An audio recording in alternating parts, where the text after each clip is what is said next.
മാധ്യമം പോഡ്കാസ്റ്റ്. മാധ്യമം editorial 2026 April 28 ചൊവ്വ. ശിക്ഷിക്കപ്പെടില്ല എന്ന കുറ്റവാളികളുടെ അപാരമായ ആത്മവിശ്വാസമാണ് ലഹളകളും കലാപങ്ങളും അഴിമതിയും ആവർത്തിക്കപ്പെടാൻ വഴിവെക്കുന്നത്. ഒച്ചയുടെയും വേഗത്തിൽ നീങ്ങുന്ന അന്വേഷണത്തിനും നടപടികൾക്കുമിടയിൽ എത്ര ശക്തമായ തെളിവുകളും തേച്ചുമായ്ക്കപ്പെടും എന്നതിനെക്കുറിച്ച് ചർച്ച ചെയ്യുന്നതാണ് ഇന്നത്തെ എഡിറ്റോറിയൽ. ഒച്ചുവേഗത്തിൽ നീങ്ങുന്ന എലികരളുന്ന നീതി. രാജ്യത്തെ നിയമപാലനത്തിൻ്റെയും നീതി നിർവഹണത്തിൻ്റെയും അവസ്ഥകളെക്കുറിച്ച് പഠിക്കുകയും ഗൗരവപൂർവ്വം ആലോചിക്കുകയും ചെയ്യുന്നവരുടെ ശ്രദ്ധ നിർബന്ധമായും പതിയേണ്ട 2 കേസുകൾ കഴിഞ്ഞയാഴ്ച സുപ്രീം കോടതി സമക്ഷം എത്തിയിരുന്നു. ഒന്ന് ഒരു കലാപക്കേസ്, മറ്റൊന്ന് കൈക്കൂലി കേസും. കൈലാഷ് ചന്ദ്ര കപ്രി എന്ന പോലീസ് ഉദ്യോഗസ്ഥനാണ് ആദ്യ കേസിലെ ആവലാധികാരൻ. ഇപ്പോൾ പ്രയാഗ്രാജ് എന്ന് പേര് മാറ്റപ്പെട്ട അലഹബാദിലെ റാംബാഗ് റെയിൽവേ പോലീസ് സ്റ്റേഷനിൽ 1989 രജിസ്റ്റർ ചെയ്ത കേസിലെ പ്രതിയാണ് ഇദ്ദേഹം. ലഹളയുണ്ടാക്കൽ, പരിക്കേൽപ്പിക്കൽ, മനഃപൂർവ്വം അപമാനിക്കൽ എന്നീ വകുപ്പുകൾ പ്രകാരം കേസെടുത്ത് 35 വർഷമായി. 1991 മുതൽ Prayagraj additional chief judicial magistrate railway കോടതിയിൽ വിചാരണ നടപടികളും തുടങ്ങി. പക്ഷെ നാളെ ഇതുവരെ ഒരു സാക്ഷിയെപ്പോലും പ്രോസിക്യൂഷൻ ഹാജരാക്കിയിട്ടില്ല. കേസിലെ 5 പ്രതികളിൽ 2 പേർ മരണപ്പെട്ടു. 2 പേരെ കുറ്റക്കാരല്ലെന്ന് കണ്ട് വെറുതെ വിട്ടു. അവശേഷിക്കുന്ന പ്രതിയായ തനിക്കെതിരായ നടപടി അവസാനിപ്പിക്കണമെന്നാവശ്യപ്പെട്ട് കപ്രി അലഹബാദ് ഹൈക്കോടതിയെ സമീപിച്ചെങ്കിലും പ്രഥമ ദൃഷ്ട്യാ കേസ് നിലനിൽക്കുമെന്ന് കണ്ട് കോടതി അത് അനുവദിച്ചില്ല. തുടർന്നാണ് അപ്പീലുമായി സുപ്രീം കോടതിയിലെത്തിയത്. കേസിലെ കാലതാമസം പരിഗണിക്കുമ്പോൾ നടപടികൾ റദ്ദാക്കുന്നത് ആലോചിക്കാമെന്ന് justice JB Pardiwala, justice Vijay Bishnoi എന്നിവരടങ്ങിയ ബെഞ്ച് നിരീക്ഷിക്കുകയും ചെയ്തു. കേസിൽ പറയുന്ന ലഹളയ്ക്കും അതിക്രമത്തിനും അപമാനത്തിനും ഇരയായവർ ആര് എന്ന കാര്യം പോലും നീതിപീഠവും പൊതുസമൂഹവുമെല്ലാം മറന്നുപോയിരിക്കുന്നു. അവർക്ക് എന്ത് സംഭവിച്ചു എന്നത് സംബന്ധിച്ച് മാധ്യമങ്ങൾക്കും തിട്ടമില്ല.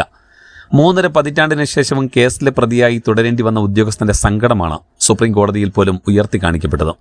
അന്വേഷണം നടത്താതെ, സാക്ഷികളെ ഹാജരാക്കാതെ സംസ്ഥാനത്തെ നിയമപാലന സംവിധാനം എന്തെടുക്കുകയായിരുന്നു എന്ന ചോദ്യം ഒരു കോണിൽ നിന്നും ഉയരുന്നതുമില്ല. അടുത്ത കേസ് ബീഹാറിൽ നിന്നാണ്. ഒരാളിൽ നിന്ന് 10,000 രൂപ കൈക്കൂലി വാങ്ങിയെന്ന് കാണിച്ച് 2014 കൃത്യമായി പറഞ്ഞാൽ ഒരു വ്യാഴവട്ടം മുമ്പ് ശിശുവികസന പദ്ധതി ഓഫീസറായിരുന്ന അഞ്ജന കുമാരിക്കെതിരെ കേസെടുത്തിരുന്നു. തൊണ്ടി മുതലായ നോട്ടുകൾ ഹാജരാക്കാതെ ദുർബലപ്പെടുത്തിയ കേസിൽ കുറ്റാരോപിതയെ വിചാരണ കോടതി വെറുതെ വിട്ടെങ്കിലും ഹൈക്കോടതി ആ തീരുമാനം റദ്ദാക്കി. പിടിച്ചെടുത്ത പണം ഹാജരാക്കിയിട്ടില്ലെങ്കിലും കേസ് രജിസ്റ്ററിലേക്ക് രേഖകൾ പരിഗണിക്കാമെന്ന് നിരീക്ഷിച്ച് 3 വർഷം കഠിന തടവിന് വിധിച്ചതിനെതിരെ പ്രതി സുപ്രീം കോടതിയിലെത്തി. കൈക്കൂലി നോട്ടുകൾ എലികൾ തിന്ന് നശിപ്പിച്ചു എന്ന വാദം അത്ഭുതപ്പെടുത്തുന്നതാണ് എന്നഭിപ്രായപ്പെട്ട പരമോന്നത കോടതി പ്രതിക്ക് ജാമ്യം അനുവദിക്കുകയും ശിക്ഷ നടപ്പാക്കുന്നത് തടയുകയും ചെയ്തു. മേൽച്ചൊന്ന 2 കേസുകളിലും നീതി നിഷേധത്തിന്റെ പരമ്പരകൾ തന്നെ കാണാനാവും. ശിക്ഷിക്കപ്പെടില്ല എന്ന കുറ്റവാളികളുടെ അപാരമായ ആത്മവിശ്വാസമാണ് ലഹളകളും കലാപങ്ങളും അഴിമതിയും ആവർത്തിക്കപ്പെടാൻ വഴിവെക്കുന്നത്. ഒച്ചയുടെയും വേഗത്തിൽ നീങ്ങുന്ന അന്വേഷണത്തിനും നടപടികൾക്കുമിടയിൽ എത്ര ശക്തമായ തെളിവുകളും തേച്ചുമായ്ക്കപ്പെടുകയും ചെയ്യുന്നു. ഉത്തർപ്രദേശിൽ പതിറ്റാണ്ടുകൾ മുമ്പ് നടന്ന പോലീസ് അതിക്രമ സംഭവങ്ങളിലെയും വർഗീയ വംശീയ ലഹളകളിലെയും പ്രതികൾ ഒരു ദിവസം പോലും ജയിലിൽ കിടക്കാതെയും ഉന്നത ഭരണ ഉദ്യോഗ കസേരകളിൽ വിലസിയും രാജ്യത്തിന്റെ നിയമ സംവിധാനത്തിന്റെയും ഭരണഘടനയുടെയും വിലയിടിച്ച ഉദാഹരണങ്ങൾ എത്ര വേണമെങ്കിലും ചൂണ്ടിക്കാണിക്കാനാവും. മധ്യപ്രദേശും ഉത്തർപ്രദേശും കഴിഞ്ഞാൽ രാജ്യത്ത് ഏറ്റവും അധികം ശിശുമരണങ്ങൾ നടക്കുന്ന ബീഹാർ പോലൊരു സംസ്ഥാനത്ത് ശിശുവികസന വകുപ്പിലെ ഉത്തരവാദപ്പെട്ട ഉദ്യോഗസ്ഥർ കൈക്കൂലി വാങ്ങുന്നുവെങ്കിൽ അതുതന്നെയാണ് ആ നാടുകളിലെ വികസന മുരടിപ്പിന്റെ ഒന്നാമത്തെ കാരണം. വിശപ്പടക്കാൻ മാർഗമില്ലാതെ, പണമില്ലാതെ, പണിയില്ലാതെ മനുഷ്യർ എലിയെ കഴിക്കാൻ നിർബന്ധിതരാവുന്ന നാട്ടിൽ നിന്നാണ് പണം എലി തിന്ന് തീർത്തു എന്ന വാർത്ത വരുന്നത് എന്നും ഓർക്കണം.